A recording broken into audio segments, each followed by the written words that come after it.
तर good morning friend. तर आता सकाळ सकाळी उठलेली बघा आणि आई गावाला गेली असल्यामुळं सगळे पारुशे कामं मला करायचेत.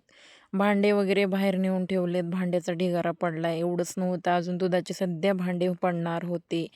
तर आता इकडं झाडून वगैरे काढायचं पडलं होतं. फरशी पुसायची पडली होती. राडा पडला होता. मी तर 8 वाजेपर्यंत उठत नाही. पण आज आई घरी नसल्यामुळं लवकर उठले आणि कामाला सुरुवात केली.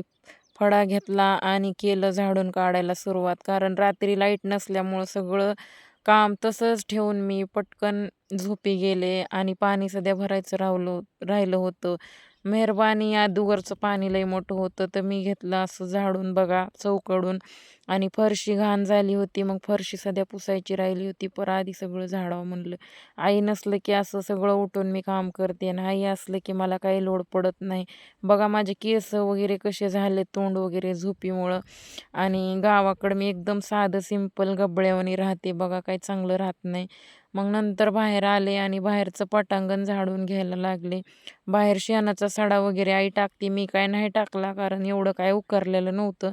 चुलीतली राख वगैरे भरायची होती त्याच्यामुळं इकडं झाडून वगैरे घेतलं. आणि तुम्हाला तर माहिती आहे गॅसचा तुटवडा पडल्यामुळं गॅसवर पाणी ठेवणं किंवा स्वयंपाक करणं सध्या लय अवघड झालंय. गॅस भेटणं मुश्किल झालंय. मग मी घेतली पेटवून चूल.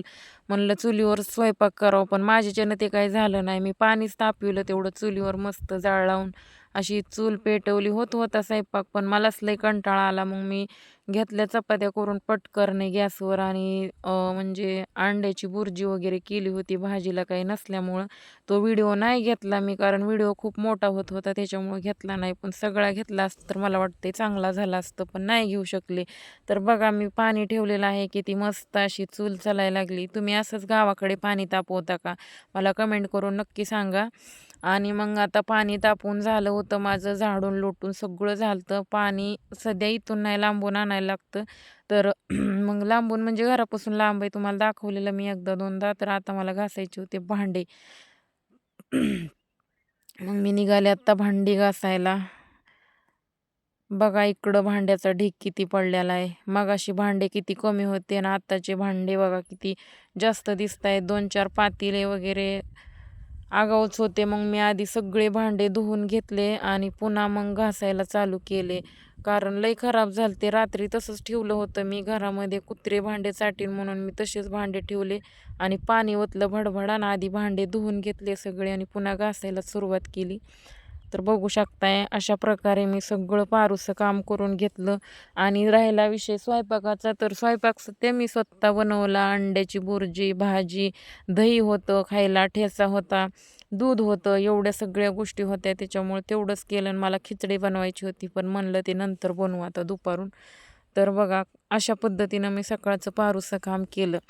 तर आता सध्या आईकडंच आहे, त्यामुळे माझी तब्येत खूप छान झाली. ना तर कुठलं डिप्रेशन आहे, ना ताणतणाव आहे, ना काही नाही.